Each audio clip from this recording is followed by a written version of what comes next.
Novel سرور عشق میرا، تحریر ہما قریشی، قسط نمبر 14۔ وہ دونوں ابھی باتوں میں ہی مگن سے تھے کہ جبھی اس کی سماعتوں سے کسی اجنبی کی آواز ٹکرائی تھی۔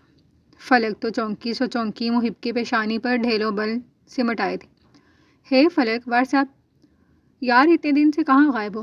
میں کالز کر رہا ہوں، وہ بھی تم پک نہیں کر رہی ہو، اور وہ خوش شکل نوجوان بلا تکان بس بولتا ہی چلا جا رہا تھا، جبکہ محب نے ایک نظر فق چہرہ لیے بیٹھی فلک کو دیکھ اپنا غصہ ضبط کیا تھا۔ یہ ہینڈسم کون ہے؟ ہائے برو، ویسے آپ میری گرل فرینڈ کے ساتھ کیا کر رہے ہیں؟ اس بار محب کو اپنا غصہ ضبط کرنا مشکل لگا تھا۔ فلک چلے یہاں سے۔ وہ لمحے کے 1000ویں حصے میں اٹھ کھڑا ہوا تھا۔ فلک بھی گڑبڑا کر اٹھی تھی۔ فلک یار کچھ بولو تو صحیح۔ وہ شخص آگے بڑھ کر اس کا ہاتھ تھامنے ہی لگا تھا کہ محب کی جانب سے پڑنے والے دھکے پر گڑبڑا کر پیچھے ہوا۔ Stay away from her. شدید ضرب سے گر شہادت اٹھا کر تنبیہ کرتا وہ درستگی سے ہرایا۔ کتنی ہی گردنیں تھیں جنہوں نے انہیں پلٹ کر دیکھا تھا۔ ہوٹل کا عملہ حرکت میں آیا، مگر محب کی شخصیت کا رو بھی تھا جو وہ ان کی جانب قدم نہ بڑھ سکے، جبکہ وہ اپنی جانب بڑھتے گارڈز کو اشارے سے ہی منع کر گیا تھا۔ او ہیلو، کیا ہو گیا؟ فلک دوست ہے میری۔ اس نے ایک بار پھر ہاتھ تھامنا چاہا۔ محب فوری درمیان میں آیا۔ فلک کی تو ہمائیاں اڑی ہوئی تھی۔ محب کو غصے میں دیکھ آواز کہیں سینے میں ہی اٹک سی گئی تھی۔ How dare you to touch her, she is my wife. وہ اس نوجوان کو پیچھے دھکیلتا غصے سے گھراتا، لرزتی ہوئی فلک کا ہاتھ تھامتا مزید کوئی تماشا بننے سے قبل ہی وہاں سے نکلتا چلا گیا تھا، جبکہ اس کے ساتھ موجود گارڈز ہوٹل کا بل کلیئر کرتے خود بھی اس کی پیروی میں بڑھے تھے۔ اے سنو فلک، تم میرے ساتھ ریلیشن میں رہ کر اس شخص سے شادی کیسے کر سکتی ہو؟ وہ پیچھے سے مسلسل چلا رہا تھا، جبکہ وہ سانس روک کے ساتھ چل رہی تھی۔ وہ ڈرائیونگ سیٹ سے ڈرائیور کو باہر نکلنے کا اشارہ کرتا خود سیٹ سنبھال چکا تھا۔ شدید غصے میں کانپتی ہوئی فلک کو بیٹھنے کا اشارہ کرتا خود سیٹ بیلٹ لگاتا گاڑی سڑک پر دوڑا چکا تھا، جبکہ وہ ڈری سہمی سی ساتھ بیٹھی مسلسل لب چبا رہی تھی۔ آنکھوں میں نمی اتر آئی تھی، دل خوف سے ہولے ہولے کانپ رہا تھا۔ وہ چاہنے کے باوجود اپنے آنسوؤں پر ضبط نہیں کر سک رہی تھی۔ محب، انہیں سفر کرتے 10 منٹ گزر چکے تھے، جبکہ وہ بس سڑک پر گاڑی دوڑاتا خود کو نارمل کرنے میں کوشاں تھا۔ چوڑی پیشانی پر سینکڑوں بل سمٹ آئے تھے، اسٹیئرنگ پر جمے ہاتھوں کی نسیں تک پھولی ہوئی تھیں۔ ریش ڈرائیونگ کے دوران وہ کتنے ہی سگنلز توڑ چکا تھا، اور بڑی گاڑی اور گارڈز ہونے کے باعث کسی میں اتنی ہمت نہیں تھی جو انہیں روک سکتا۔ محب، جواب ناموصول ہونے پر اس نے ڈرتے ڈرتے ایک بار پھر ہمت مجتمع کر پکارا۔ فلک، بہتر یہی ہے کہ آپ اس وقت خاموش رہیں، وہ شدید ضبط سے بولا۔ محب، ہم ایک ہی فیلڈ سے ہیں، وہ میرا دوست۔ وہ کچھ بولنے ہی لگی تھی۔ Just shut up Falak, please خاموش ہو جائیں۔ وہ اس قدر شدت سے دھاڑا تھا کہ فلک خوف سے اچھل پڑی تھی۔ آنکھوں میں بے یقینی سی اتر آئی تھی، پورا جسم ہولے ہولے کانپ رہا تھا۔ بھلا اس نے کب اس کا یہ انداز دیکھا تھا؟ جبکہ محب نے اپنے چہرے پر ہاتھ پھیرتے خود کو کمپوز کیا تھا۔ وہ اس شخص کے لفظ اور اس کی جرأت پر جتنا توقع کم تھا۔ غلط، بہت غلط تھا میں، عورت ذات کبھی مخلص ہو ہی نہیں سکتی، میں ہی پاگل ہوں۔ اب وہ خود ساختہ قیاس کر رہا تھا۔ سرخ آنکھوں میں عجیب سا جنون ہلکورے لے رہا تھا، یا پھر یقین ٹوٹ جانے کا دکھ تھا، جبکہ فلک سانس روکے ہوئے تھی۔ محب، پلیز ایک بار میری بات تو سن لیں۔ وہ پورٹیکو سے ہوتا جہاں داد آشیانے کے اندرونی حصے کی جانب قدم بڑھا رہا تھا، جبھی ساتھ بھاگتی ہوئی فلک روتی سسکتی التجائیں کرنے لگی۔ فلک، تماشا نہ لگائیں، روم میں جائیں فوراً۔ وہ ملازمین سے بھرا گھر دیکھ ذرا ٹھہر کر فلک کو سخت لہجے میں تنبیہ کرنے لگا، جس نے ذرا سی دیر میں رو رو کر اپنا برا حال کر لیا تھا۔ بادامی آنکھوں میں دکھ واضح تھا، پنکھڑی لب کب کپاہٹ کا شکار تھی، گلابی گال آنسوں سے تر تھے، صبح کی بنسبت کھلتے گلاب سے اب وہ مرجھا سی گئی تھی۔ مگر محب، آپ ایک بار میری بات تو سن لیں، وہ سب۔ اس نے آگے بڑھ کر اس کا ہاتھ تھام کر ایک بار پھر بولنا شروع کیا تھا۔ سر شکر تھا کہ محب نے اس کے ہاتھ نہیں جھٹکے تھے۔ فلک، میں نے کہا روم میں جائیں، گھر ملازمین سے بھرا ہوا ہے، میں یہاں کوئی تماشا نہیں لگانا چاہتا۔ وہ نرمی سے اپنے ہاتھ اس کی سخت گرفت سے آزاد کرتا سختی سے بولا تھا، جس نے بے چارگی سے اس کی جانب دیکھا۔ روم میں جائیں۔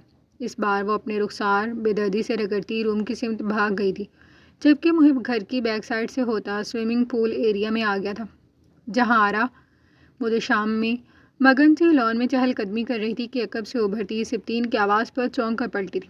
تم پھر آ گئے؟ اس کی پیشانی پر بل نمودار ہوئے، جبکہ آج سپتین خاصا سنجیدہ دکھائی دے رہا تھا۔ جی، آپ سے کچھ بات کرنا چاہتا ہوں۔ جہارا نے بغور اس کے تاثرات کا جائزہ لیا تھا، جو کم ہی سنجیدہ ہوتا تھا۔ کہو۔ وہ سینے پر بازو لپیٹے سوالیہ بولی۔ نانابو چاہتے ہیں اب شادی کر لیں۔ جہاں آرا نے بھویں اٹھائیں۔ اچھا پھر؟ سبطین نے ذرا چونک کر اس کے تاثرات کا جائزہ لیا۔ میں بھی یہی چاہتا ہوں۔ وہ جہاں آرا کی باتوں کا مقصد سمجھ نہیں سکا تھا۔ تمہارے چاہنے یا نہ چاہنے سے مجھے کوئی فرق نہیں پڑتا، وہ گھور کر بولتی پلٹنے لگی تھی۔ کیا آپ مجھے ایک موقع نہیں دے سکتی؟ وہ آس بھرے لہجے میں سوال کر رہا تھا۔ جہاں آرا سمجھ چکی تھی کہ اس کی ابھی تک ابصار صاحب سے ملاقات نہیں ہوئی تھی۔ وہ گہری سانس بھرتی پلٹی۔ ایسا کیا ہے تمہیں جو میں تمہیں ایک موقع دوں؟ آج جہاں آرا نے ذرا جائزہ لیتی نظروں سے جتاتے لہجے میں سوال کیا تھا۔ پولو کے ٹراؤزر شرٹ میں ملبوس اچھا خاصا کڑیل نوجوان تھا، جو عمر میں جہاں آرا سے چھوٹا ہونے کے باوجود اس کے سامنے اچھی خاصی جسامت کا حامل مرد تھا۔ توانا جسامت، گہری آنکھیں، باروب سی پرسنالٹی۔ وہ ننا کاکا تو کہیں سے نہیں تھا جو جہاں آرا نے اسے سمجھ رکھا تھا۔ میں آپ کو بہت خوش رکھوں گا جہاں آرا۔ آپ کی زندگی میں جتنی محرومیاں رہی ہیں، میں اب کسی ایک کا بھی سایہ آپ تک پہنچنے نہیں دوں گا۔ وہ جذب کے عالم میں گویا ہوا۔ جہاں آرا نے سر ہلایا۔ دادابو سے بات ہوئی ہے تمہاری؟ وہ سوال کر رہی تھی۔ سبطین نے نفی میں سر ہلا کر انکار کیا۔ دادابو سے ملاقات کر لو، وہ تمہیں یاد کر رہے تھے۔ وہ اتنا بول کر خاموشی سے اسے کشمکش میں نہ سمجھے میں گرا دیکھ وہاں سے واک آؤٹ کر گئی۔ اب نانا بو کو میری یاد کیوں ستانے لگی ہے؟ وہ سوچ بچار میں گم تھا۔ السلام علیکم، کیسے ہو سراج؟ وہ اس وقت اپنی جوانی کے زمانے کے دوست سراج صاحب سے محو گفتگو تھے، جب وہاں سبطین کسی آفت کی طرح نازل ہوا تھا۔ یہاں سب ٹھیک ہے، اللہ کا شکر ہے۔ انہوں نے آنکھ کے اشارے سے سبطین کو خاموش رہنے کا کہا۔ اچھا پاکستان آ رہے ہو؟ یہ تو بڑی خوشی کی بات ہے۔ کتنے سال ہو گئے یار ہماری ملاقات ہوئے۔ انہوں نے خوشی کا اظہار کیا، جبکہ وہ ادھر ادھر نظریں گھماتا صوفے پر ٹک گیا تھا۔ اس کی نانی بیگم یقیناً باہر تھی۔ ماشاء اللہ شادی کر لی برخوردار نے۔ چلو اچھا ہے، تم بھی آ جا۔ ہم اپنے 3 پوتی پوتا اور نواسے کی شادی کر رہے ہیں اگلے ماہ۔ وہ جو بیزاریت سے اب موبائل سکرولنگ میں مگن ہو گیا تھا کہ اب سار صاحب کے لہجے سے پھوٹتی خوشی اور بات پر چوکنا سا ان کی جانب متوجہ ہوا۔ ٹھیک ہے، پاکستان پہنچ کر کال کر دینا مجھے۔ وہ اتنا بول کر رابطہ منقطع کر گئے، جبکہ سبطین ابھی تک آنکھیں پھاڑے انہیں ہی تک رہا تھا۔ دادابو یہ؟ اس کی تو مانو خوشی کا کوئی ٹھکانہ ہی نہیں تھا۔ کیا؟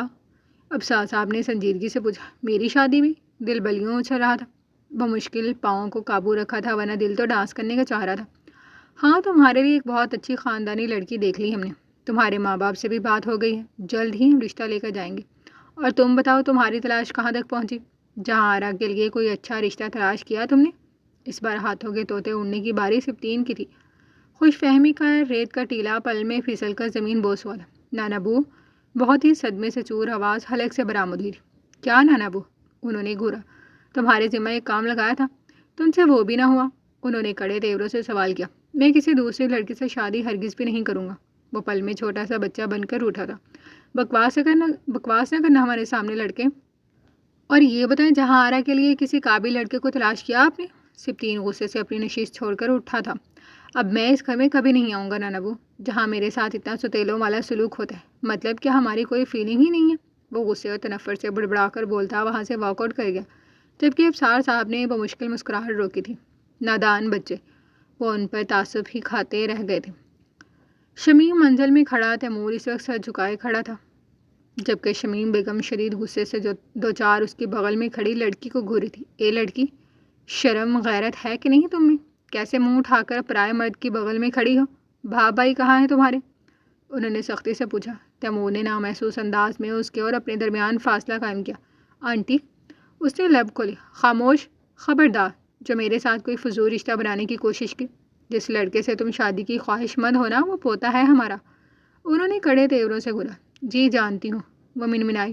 اب بولو کیا کہنا چاہتی ہو؟ اپنے جھولے کو دھیرے سے حرکت دیتی وہ پیچھے کو ہو کر بیٹھ گئی تھی۔ دراصل میں تیمور سے شادی کرنا چاہتی ہوں، مگر ہم قبائلی لوگ ہیں آنٹی۔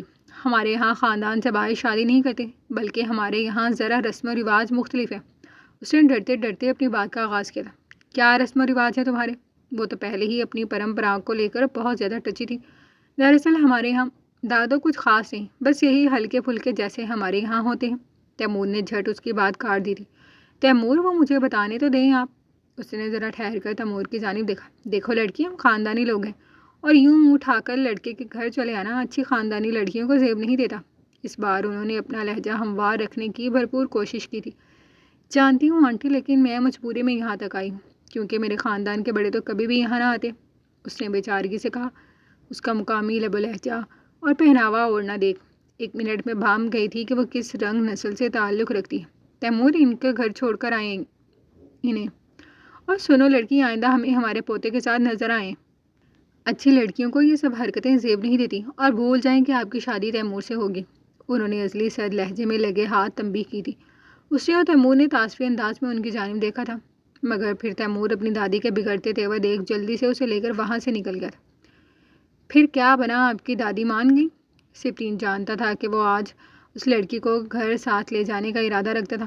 نہیں یار، الٹا دادی نے رشتہ دینے سے ہی انکار کر دیا ہے برو۔ ہمارا تو وہ حساب ہو گیا کہ خدا ہی ملا نہ وصال سے، ہم نہ ادھر کے رہے نہ ادھر کے ہوئے۔ وہ تعصبی انداز میں بولا تو دوسری جانب سے سپرین کا کہکا بے ساختہ تھا۔